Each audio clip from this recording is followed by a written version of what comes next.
은혜 가족 여러분, 한 주간 잘 지내고 계십니까? 벌써 우리가 이제 6월 달을 맞이했습니다. 6월 가운데서도 우리가 함께 또 건강하게 하면 우리가 곧 지나서 우리가 함께 만나 예배하고 교제하는 그러한 시간이 곧 올 거라 생각합니다. 우리가 이제 6월을 맞이하면서 우리 매일 성경으로는 우리가 고린도 전서 말씀 함께 묵상하잖아요. 우리가 고린도 전서 말씀 가운데 우리가 오늘은 특별히 이제 거기가 은사가 많이 나오는데 그 고린도 교회가 많았던 곳 가운데 그 교회에 은사가 많았거든요. 우리가 그러한 말씀 묵상하는 가운데 우리가 오늘은 은사 활용법, 어떻게 하는 것이 복음적이고 성경적인 은사를 활용하는 것인가, 함께 우리가 오늘은 그 부분에 대해서 은사 활용법에 대해서 함께 말씀을 나눠 보려고 합니다. 그 고린도전서 말씀을 우리가 쭉 보겠지만 그 말씀에 보면은 모든 은사는 하나님이 주신 것이다. 하나님의 뜻과 그 성령의 뜻대로 은사를 준 거라고 말씀하고 있습니다. 고린도전서 12장에 보면 11절에 이렇게 말씀해요. 이 모든 일을 같은 한 성령이 행하사 그의 뜻대로 각 사람에게 나누어 주시는 것이니라. 결국 무슨 말인가? 은사는 하나님이 주시는 것이다. 하나님께서 각 사람에게 하나님의 뜻대로 나누어 주시는 거다라고 그렇게 말합니다. 그러니까 하나님의 뜻대로 하나님 나누어 주시는 것이거든요. 그렇기 때문에 모든 은사가 나누어졌을 때 은사의 분배가 다 다르다는 거죠. 우리가 그러한 모습 가운데 이렇게 생각할 수 있죠. 우리 인간적인 생각 가운데 그렇게 볼 수 있죠. 하나님께서 은사를 나누어 주는 그 분배는 공평하지 않다. 왜냐하면 모든 사람에다 똑같이 주는 것이 아니라 다양하게 주고 있거든요. 우리가 함께 말씀을 비교할 수 있게 바라보냐면 그 마태복음 25장에 보면 하나님께서 달란트를 주는 모습이 있는데 어떠한 사람은 한 달란트, 어떠한 사람은 두 달란트, 어떠한 사람은 5달란트 주시거든요. 하나님의 계획과 능력과 재능대로 주시지만 뭐냐면 처음부터 분배는 다 다르다는 겁니다. 어떤 사람은 처음부터 많이 받고 어떤 사람은 처음부터 작게 받는 그러한 모습, 우리가 그러한 모습 가운데서 하나님 주신 은사의 분배에 대해서는 공평하지 않다. 이렇게 우리가 생각할 수 있다는 그러한 모습입니다. 우리가 그 마태복음 25장에 나와 있는 것처럼 그 달란트의 비유처럼 한 달란트와 두 달란트와 5달란트 갖고 있는 그 사람 가운데서 하나 받은 사람은 그것을 사용하지 않고 어떻게 하는 거예요? 땅에 묻어놓습니다. 그가 땅에 묻어놓은 이유는 바로 아마 그러할 거예요. 나는 어떻게 하나입니까? 내가 열심히 해봤자. 그 25장의 그 비유를 보면 모든 사람들이 다 2배로 남기는 거거든요. 이렇게 말하면 내가 열심히 해도, 내가 열심히 하면 한 달란트의 2배는 2개 하지만 2달란트 받은 사람과 5달란트 받은 사람들은 아무것도 안 해도 2개고 5개거든요. 그러니까 한 달란트 가는 사람은 최선을 다해도 2개밖에 안 되지만 5달란트 받은 사람은 아무것도 안 하고 5개거든요. 결국 최선을 다해도 아무것도 안 한 사람을 이길 수가 없는 거죠. 아마 그러한 모습 가운데서 다른 사람과 비교하면서 아무것도 안 하는 그러한 모습, 그게 우리가 아마 또 하나 은사를 잘못 생각하는 그러한 모습일 수 있습니다. 은사는 우리가 처음부터 우리가 받은 것은 분배는 공평하지 않을 수가 있다. 하지만 중요한 건 뭐냐면 은사는 내가 받았다는 것으로 끝나버리는 것이 아니라 은사는 무엇을 받았느냐? 얼마나 받았느냐가 중요한 게 아니라 은사의 중요한 건 뭐냐면 얼마나 남겼는가, 이게 바로 중요하다라는 겁니다. 그러니까 사람들이, 어떠한 사람들이 그 5달란트처럼 많이 받은 사람들은 내가 많이 받은 게 자기의 능력이 좋아진다고 이렇게 생각하는 사람이 있습니다. 그래서 나는 능력이 많아, 난 많이 받았어, 나는 복음 받았어, 이렇게 할 때 우리들 뭐예요? 자기의 은사와 은사를 자기의 능력인 줄 알고 자랑하게 되어지거든요. 우리가 그런 의미 가운데서 은사는 하나님 주신 것입니다. 그렇기 때문에 우리가 절대로 많이 주셨다고 자랑하지 말고 또 적다고 우리가 낙심할 필요도 없다는 겁니다. 아까 말씀드린 것처럼 은사는 바로 뭐냐? 얼마나 많이 받았냐가 중요한 것이 아니라 얼마나 남겼느냐. 내가 주어진 것을 내가 최선을 다해서 비교하지 않고 얼마나 열매를 남겼느냐가 바로 은사를 주신 그러한 목적이라는 거죠. 그래서 그 고린도전서 12장에 보면 12장 31절에 이렇게 말씀하고 있습니다. 너희는 더욱 큰 은사를 사모하라. 내가 또한 가장 좋은 길을 너희에게 보이리라. 이렇게 바울이 말합니다. 그러니까 사도 바울은 은사가 많은 고린도 성도들에게 그렇게 말하지요. 너희들은 그 은사에 만족하지 말고 뭐예요? 더욱 큰 은사를 사모하라. 여러분, 그렇다면 은사 가운데서 제일 큰 은사, 제일 좋은 은사는 무엇일까요? 혹시 사랑일까요? 하지만 여러분, 우리가 아는 것처럼 사랑은 은사가 아닙니다. 그렇죠? 사랑은 은사가 아니죠. 사랑은 뭐예요? 은사가 아닙니다. 만약에 여러분 이렇게 말할 수 있죠. 사랑이 만약에 은사라면 이렇게 말할 수 있잖아요. 혹시 누가 저한테 와가지고 목사님 누구누구 좀 더 많이 사랑해 주세요 라고 말한다면 제가 이렇게 말할 수 있잖아요. 그래요? 저는 사랑에 은사가 없어서 못하겠습니다. 이렇게 말할 수 있지만 사랑은 은사가 아니라 바란 뭐예요? 사랑은 은사가 아니라 사랑은 성령의 뭐예요? 열매다, 열매다. 그러니까 사랑은 열매라는 거죠. 내가 얼마나 받았나가 아니라 얼마나 남기느냐. 바로 그 사랑은 그 열매에 있다라는 그러한 모습입니다. 그 고린도 교회는 은사가 많았습니다. 근데 은사 때문에 어려움이 많았습니다. 예를 들면 그 고린도 교회 문제 가운데 그러한 문제죠. 방언을 하는 것 때문에 어려움이 있는 거예요. 무슨 어려움이냐? 방언을 하는 사람과 방언을 못하는 사람 가운데 분쟁이 생기고 그 분쟁 때문에 서로 갈등이 생기고 다툼이 생김을 말미암아 교회가 어려워지는 겁니다. 결국은 은사 때문에 은사를 받았는데 그것 때문에 교회가 분쟁과 갈등과 다툼과 어려움이 생겼다는 것이 바로 고린도 교회의 그러한 모습이거든요. 그래서 사도 바울이 그 고린도 교회를 향하여서 그 고린도전서 12장 28절부터 30절에 이렇게 말씀해요. 하나님의 교회 중에 몇을 세우셨으니 첫째는 사도요, 둘째는 선지자요, 셋째는 교사요, 그 다음은 능력을 행하는 자요, 그 다음은 병 고치는 은사와 서로 돕는 것과 다스리는 것과 각종 방언을 말하는 것이라. 다 사도이겠느냐? 다 선지자겠느냐? 다 교사이겠느냐? 다 능력을 행하는 자이겠느냐? 다 병 고치는 은사를 가진 자이겠느냐? 다 방언을 말하는 자이겠느냐? 다 통역하는 자이겠느냐라고 말하거든요. 다 똑같겠느냐? 그렇지 않다는 겁니다.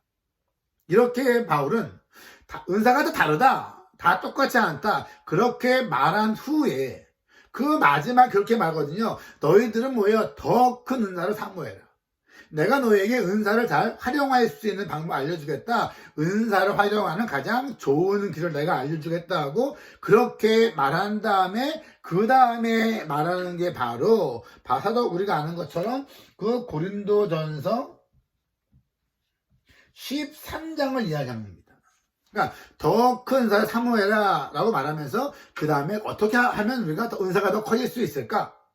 더 열매가 있을 수 있을까? 그 마을 가운데서 그 다음에 우리가 말하는 것처럼 사랑을 말하거든요. 그래서 그 고린도전서 13장 1절에서 3절 이렇게 말씀하죠.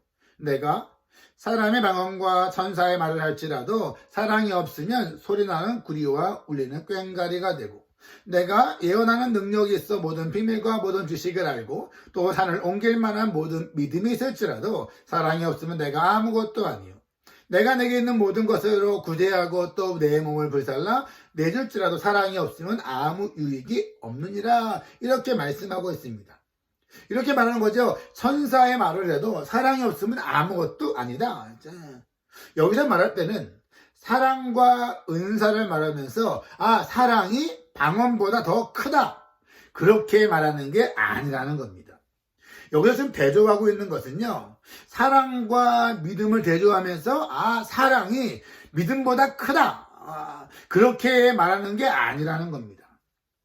여기서 지금 대조하는 건 바울이 바로 뭐냐면 사랑이 있는 방언과 사랑이 없는 방언을 대조하는 거예요. 믿음도 마찬가지죠. 믿음이 있는 사랑과 사랑이 있는 믿음과 사랑이 없는 믿음을 대조하고 있는 겁니다. 그러니까 방언을 그렇게 말하는 거죠. 내가 천사의 말을 한다 할지라도 사랑이 없으면 그 은사는 울리는 꽹과리 같지만 내가 사랑의 말을 하는, 선사의 말을 하는 그러한 방언이라 할지라도 내가 방언 가운데 사랑이 있으면 그 방언의 은사는 좋은 거다. 그렇게 말한다는 겁니다. 또한 그 산을 옮길 만한 믿음도 마찬가지죠. 만약에 산을 옮길 만한 믿음이 있지만 사랑이 없으면 아무 소용이 없다. 하지만 바로 산을 옮길 만한 그러한 믿음이 사랑이 있다면 그 은사는 귀한 거다.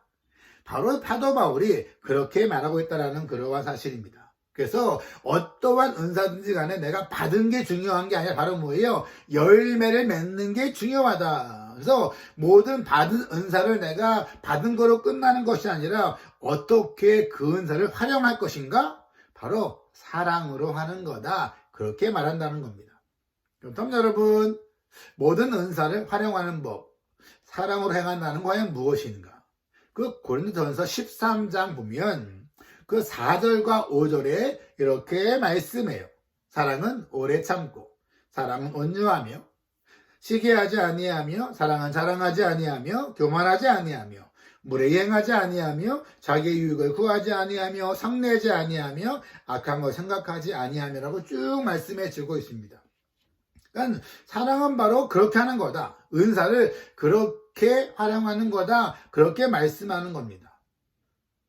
하나님께서 방언의 은사 주셨느냐? 그렇다면 그 은사가 더 큰 은사로 되게 하라. 어떻게 하면 그 은사가, 내가 받은 방언의 은사가 더 큰 은사가 될 것이냐? 제일 좋은 길은 바로 사랑으로 하는 거다. 그러니까 내가 방언만 한다고 뭐예요? 방언한다고 내가 자랑하지 말고, 방언 못하는 사람 내가 무례행하지 말고, 또한 내가 그것을 자기의 유익 구하지 마라. 그리고 오직 사랑으로 행하면 그 은사가 바로 뭐예요? 큰 은사가 될 것이다. 그렇게 말하는 겁니다. 믿음도 마찬가지죠. 가르치는 은사도 마찬가지죠. 네가 가르치는 은사가 있느냐? 그렇다면 그 은사가 큰 은사가 되게 하라. 내가 좀 뭐 안다고 교만하지 마라. 무례행하지 말라. 그런 모습이죠. 또 본문에 나오고 있지 않지만 만약에 하나님이 나에게 은사로 재물을 주셨다면 뭐예요? 그 재물이 큰 은사가 되게 하라. 내가 돈이 있다고 내가 교만하지 말라. 내가 돈이 있다고 없는 사람 함부로 대하지 말라. 무례행하지 말라. 자랑하지 말라. 라는 사실이거든요. 그것을 사랑으로 해라. 사랑으로 해라. 결국은 하나님 말씀 안에서 은사를 우리가 복음적으로 활용하는 법. 그건 바로 뭐냐면 하나님 주시는 그 은사를 주신 것을 내가 어떻게 하나님을 잘 섬기도록 할 것인가. 그게 바로 중요하다라는 겁니다. 그런 사람들은요. 오늘 성경에 말하는 것처럼 은사를 내가 받은 다음에 내가 잘 섬겨서 남기거나 열매를 맺고 내가 더 큰 은사를 내가 만드는 게 중요한 것인데 어떤 사람들은 은사를 내가 받은 것을 뭐예요? 받은 것을 내가 축복이라고 생각하는 거예요. 아, 내가 열심히 했으니까 내가 은사를 받은 거지 내 행위에 대한 보상으로 생각하는 거예요. 그렇기 때문에 뭐예요? 내가 받은 은사를 내가 받은 축복이야. 또 뭐예요? 내가 열심히 내가 보상을 받은 거야. 그렇게 생각하기 때문에 받은 은사를 섬기지 않고 뭐예요? 자랑하는 거예요. 내가 받았다고 교만한 거예요. 또 그렇지 않은 사람을 함부로 대하거나 무리하게 하는 겁니다. 그렇게 은사를 가지고 섬기거나 내가 돕는 것이 아니라 내가 자랑하고 무례행하고 하는 그러한 모습이기 때문에 때로는 나와 같은 은사가 없는 사람들이거나 아니면 은사가 없는 것 같은 사람들을 점점 힘들게 한다는 거예요. 그들을 좌절하게 한다는 거예요. 하나님 저 사람을 사랑해서 은사를 많이 줬는데 나는 사랑하지 않나? 이렇게 여러분 뭐예요? 은사를 잘못 활용하는 그러한 결과가 고린도 교회에 있었다라는 그러한 모습이거든요. 은사는 하나님 주신 것입니다. 그리고 하나님께서 각자에게 주신 그 자리에서 최선을 다하면서 살면 되는 겁니다. 하나님 나에게 주신 은사는 뭐예요? 내가 자랑하고 교만하고 다른 사람 없다고 무례히 여기는 것이 아니라 하나님 나에게 주신 은사라면 우리는 그 은사에 대한 사명을 느껴야 합니다. 여러분 중요한 건 뭐냐면 내가 5개 내가 받았다 할지라도 바로 뭐예요? 내가 5개 가졌지만 3개밖에 못 남기면 그건 책망 맞는 거예요. 그래서 하나님께서는 바로 뭐냐면 분배할 때는 다 달리 주셨지만 나누어 주실 때는 주님께서는 공평하지 않지만 주님께서 뭐예요? 주신 은사를 우리가 남길 때는 주님은 공평하시는 거예요. 받은 만큼 더 많이 남겨야 되는 거예요. 내가 많이 받았다고 교만하고 자랑하고 자기 위해 쓰는 것이 아니라 내가 잘 사용하고 섬김으로 말미암아 내가 받은 만큼 남기는 것, 더 큰 은사가 되는 것, 이게 바로 우리가 성경이 말씀하는 은사 활용법이라는 사실입니다. 은사를 주신 것은 그 목적은 내가 누리라는 것이 아니라 사명이고 섬기라는 겁니다. 하나님께서 우리에게 많은 것을 주셨거나 또 나에게 탁월한 것 주셨을 때에 내가 그것 가지고 다른 사람과 비교하며 내가 비난하거나 그것밖에 못해 무례히 행하거나 함부로 하거나 자랑하지 않고요. 내가 겸손하게 내가 이 은사 가지고 어떻게 내가 섬겨야 할 것인가, 내가 어떻게 그 은사 가지고 내가 더 남길 수 있을 것인가, 내가 더 큰 은사가 될 수 있을까, 어떻게 내가 은사를 잘 활용해서 하나님께 영광 될 수 있을까, 이것이 바로 성경이 말하는 은사 활용법입니다. 내가 받은 은사, 내가 받은 복이라고 착각하면 안 됩니다. 하나님이 주신 것입니다. 거기에는 사명이 있습니다. 그것을 우리가 남겨야 합니다. 그건 내가 더 큰 은사를 사모해야 합니다. 사랑으로 행해야 합니다. 그러한 삶 가운데 우리 모두가 주신 모든 은사 가운데서 잘 섬김으로 말미암아 하나님께 칭찬받는 그러한 우리 모든 은혜 성도 되시기를 주님의 이름으로 축복합니다. 한 주간도 주신 은혜 가운데서 맡겨진 그 자리에서 최선을 다하며 하나님 앞에 잘 섬기는 그러한 우리 온 가족들 되기를 바랍니다. 주님의 이름으로 축복합니다.